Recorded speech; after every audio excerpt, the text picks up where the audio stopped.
नमस्कार। आने वाले 4-5 महीने में बैंकिंग सेक्टर्स में बहुत से बदलाव होने वाले हैं, बहुत से चेंजेस होने वाले हैं और कम से कम 238 रूल्स का अभी आरबीआई ने एक ड्राफ्ट तैयार किया है और ये जो नए रूल हैं ये 2026 से लागू होंगे और फिलहाल गवर्नमेंट ने आपसे 10 नवंबर तक सजेशंस भी मांगे हैं, तो जो अपनी सजेशन देना चाहता है rbi.org.in पर जाकर अपनी सजेशंस दे सकता है।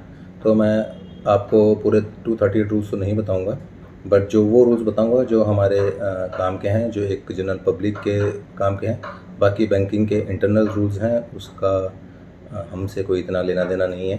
तो जो मोटे मोटे बदलाव होंगे वो लॉकर चोरी को लेकर होंगे। जो पहले लॉकर में कुछ चोरियां हो जाती थी तो उसका बैंक के पास कोई जवाबदेही नहीं होती है, उसमें चेंज हुआ है। सीनियर सिटीजन्स की बैंकिंग में काफ़ी कुछ चेंजेस किया गया है। उसके बाद केवाईसी में चेंजेस किए गए हैं, लोन्स में 2-3 प्रकार के चेंजेस किए गए हैं और बैंक एम्प्लॉयज़ की लीव के लिए कुछ चेंजेस किए गए हैं, साइबर फ्रॉड्स के लिए चेंजेस किए गए हैं। तो ये सब जो चेंजेस हैं मैं आपको आगे वीडियो में धीरे धीरे बताऊंगा। तो जो पहला रूल है वो है बैंक के लॉकर को लेकर। ऑब्लिक चोरी होती है या फिर बैंक लॉकर को कोई नुकसान होता है, सपोज़ कीजिए बैंक में आग लग गई है और आपके जो लॉकर में सामान पड़ा था वो सब जल गया है, या बैंक में चोरी हो गया, आपके लॉकर का पूरा सामान चोरी हो गया है। पहले क्या होता है, बैंक की कोई जवाबदेही नहीं होती है, बट अब क्या है कि जो आपके लॉकर का किराया है उसका 100 गुना भुगतान बैंक को करना पड़ेगा। इससे पहले ऐसी कोई व्यवस्था नहीं थी। दूसरा केवाईसी को लेकर है। पहले केवाईसी क्या होता था, किसी आउटसोर्स से कराता था बैंक, पर अब जो केवाईसी है वो बैंक खुद करेगा, किसी आउटसोर्स कंपनी को नहीं देगा केवाईसी करने के लिए। इससे ग्राहक को ये फ़ायदा हुआ कि आपकी जो निजी जानकारी है, आपका डाटा है, वो लीक नहीं होगा। जो तीसरा है, प्री पेमेंट पेनल्टी अब ख़त्म हो गई है। अब सभी प्रकार के लोनों पर अगर यदि आप प्री पेमेंट करते हो तो उस पर कोई पेनल्टी नहीं लगेगी। पहले सिर्फ ये रिटेल लोन पे ही सुविधा उपलब्ध थी। अब इससे क्या होगा कि जो ग्राहक है वो जल्दी लोन चुकाना उसके लिए आसान होगा। चौथा बदलाव है सिबिल अपडेट का। जो पेमेंट है या डिफ़ॉल्टर है, हर महीने की 15 तारीख को ये अपडेट होगा। पहले 90 दिन का समय सीमा होती थी। असर ये होता था कि क्रेडिट स्कोर सुधारने में ग्राहक को मुश्किल होती थी। पाँचवा रूल जो हुआ है वो है लोन दस्तावेज को लेकर। पहले क्या होता था कि यदि आपका घर मॉर्टगेज है या गाड़ी मॉर्टगेज है और आपने पूरा लोन पेमेंट कर दिया है, उसके बाद बैंक के पास कोई ऐसे तय समय सीमा नहीं थी कि आपके डॉक्यूमेंट्स लौटाने की, जो अब 30 दिन कर दी गई है। अगर वो बैंक 30 दिन से ज़्यादा आपके डॉक्यूमेंट रख लेता है आपके लोन चुकाने के बावजूद भी, तो उनको क्या है 5,000 रुपये पर मंथ आपको भुगतान देना पड़ेगा। इससे असर ये पड़ेगा कि अब आपको बैंक के बार-बार चक्कर काटने नहीं पड़ेंगे अपने डॉक्यूमेंट्स वापस लेने के लिए। दूसरा है क्लेम सेटलमेंट। जितने भी क्लेम हैं उनका 15 दिन के अंदर जो निपटारा अनिवार्य हो गया है और कोई पहले इसकी कोई समय सीमा नहीं थी, अब इसका 15 दिन का टाइम रख दिया गया है। इससे क्या होगा कि जल्दी आपको वो मिलेगा, समाधान मिलेगा। दूसरा है वरिष्ठ नागरिक की बैंकिंग। 70 वर्ष से ऊपर वाले को घर बैठे सेवा दी जाएगी। पहले ऐसा कोई नियम नहीं था और जो नियम भी था वो हर बैंकों का अलग-अलग था। तो अब ये सब के लिए गाइडलाइन जारी कर दी गई हैं कि जितने भी 70 साल से ऊपर बुज़ुर्ग हैं उनको आप जो बैंकिंग सुविधा है उनके घर पे देनी अनिवार्य होगी। इससे क्या होगा कि जो बुज़ुर्ग हैं उनके लिए बैंकिंग सुविधा सहज होगी। 8वां रूल लोन को लेकर है।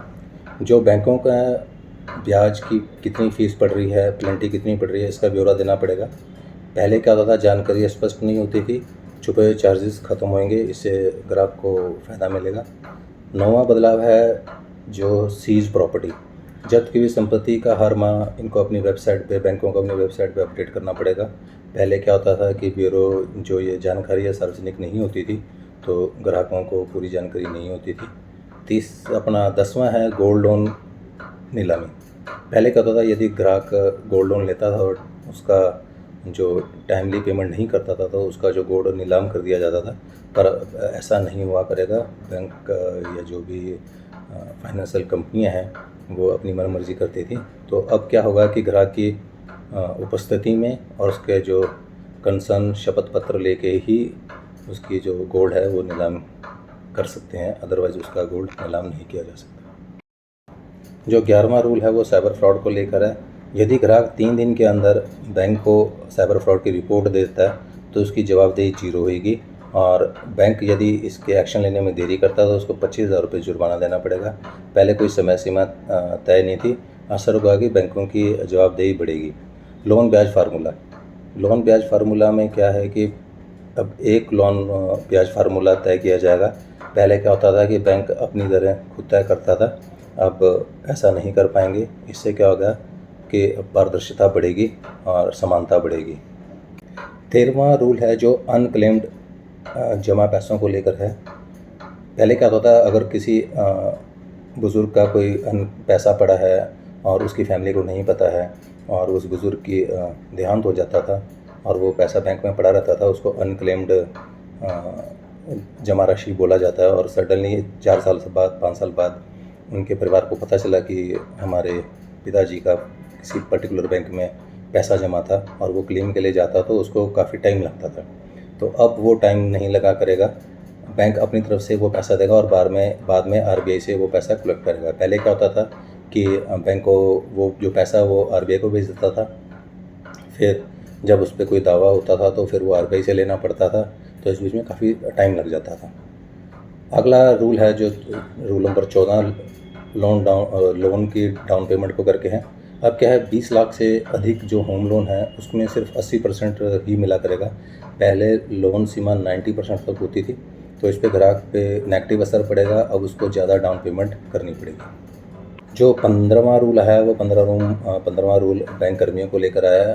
बैंक कर्मियों को भी अपनी निजी संपत्ति की ब्यौरा देना पड़ेगा। इससे पहले क्या था, केवल सरकारी जो मुलाजिम हैं उन्हीं को देना पड़ता था, अब ये बैंक कर्मियों को भी देना पड़ेगा। असर ये हुआ कि पारदर्शिता बढ़ेगी, जवाबदेही बढ़ेगी। केवाईसी को लेकर भी अब एक और नया रूल आया है।